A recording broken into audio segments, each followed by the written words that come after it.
Congressman Khanna, come on in here, Congressman, from California, on the Oversight Committee. You've been sitting here with me, listening to this. I'm curious what your reaction was hearing this powerful testimony over these last few minutes.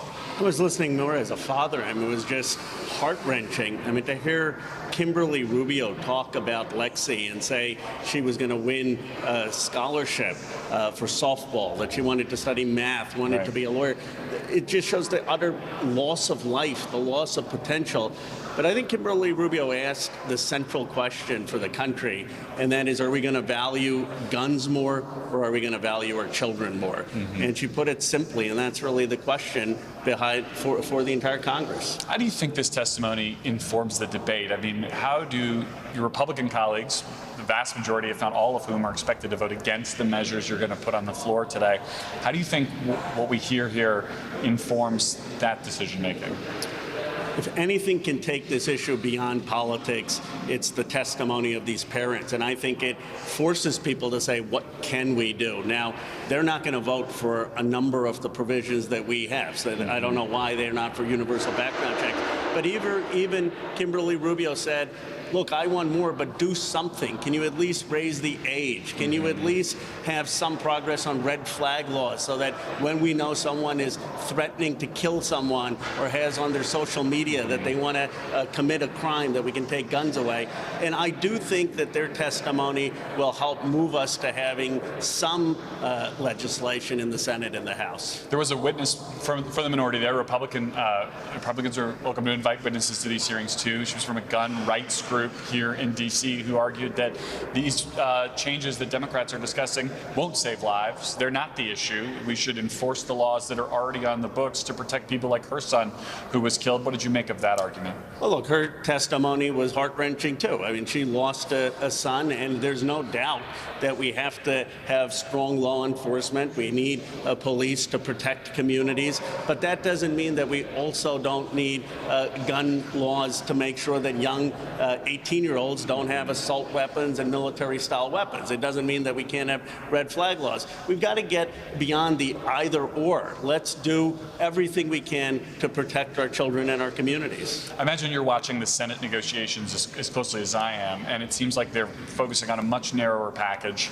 Grants for red flag laws, extreme risk protection orders. There's not such a program in Texas. Things like allowing for background checks to include juvenile records when you're looking at someone who might be 18 to 21, as was the shooter in Uvalde and the shooter in Buffalo for that matter. I know that's not everything you want. It's obviously not everything Democrats want. Is that enough of a first step to be worth doing? Is that a valuable first step in your view? It's not nearly enough, but I will take, at this point, a few yards of moving the ball towards the goal. Look, I've been in Congress, Garrett, almost 6 years. We haven't passed a single substantive thing. We've had mass shooting after mass shooting. So if we can pass something that has some form of a delay for young people to get those guns, which is what those background checks would do, that's at least better than nothing. I don't understand why it's so hard, though, to say people under 21 shouldn't have military-style weapons. I mean, I don't understand why that's such a hard issue.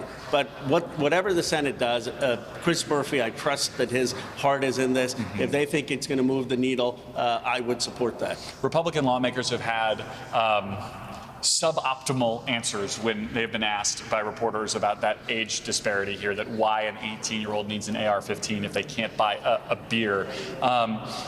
That seems like the kind of thing that, it is in polling, sometimes an 80-20 issue. How do you break through the problem where the 20 are the same 20 who are voting in Republican primaries? And so that even though you have such a big majority issue here, the loudest voices in one set of rooms who are very important to actually passing legislation are the ones who are saying no. What do you do about that dynamic? I think it's going to take a few Republicans to have the courage to come out for these policies that are common sense, and I think they will find that many of them will win. I don't think they will lose if they say 18-year-olds shouldn't have military-style weapons. And we need to make the case based on data. Look, most of the shootings, these mass shootings, are 18 to 25-year-olds. They tend to be young men, and that problem should be something that the country can get around. And we've got to convince people, no, we aren't going to take away the right to bear arms firearms or the Second Amendment rights for almost all law-abiding citizens. This is really targeting a discrete problem. Democrats have to figure out how to speak the language culturally to convince people that they're not the anti-gun boogeyman. I think it's a huge part of this. Congressman Khanna, we've got to leave it there. I appreciate you taking the time out from this hearing to come talk to us. Thank you for covering it. All right.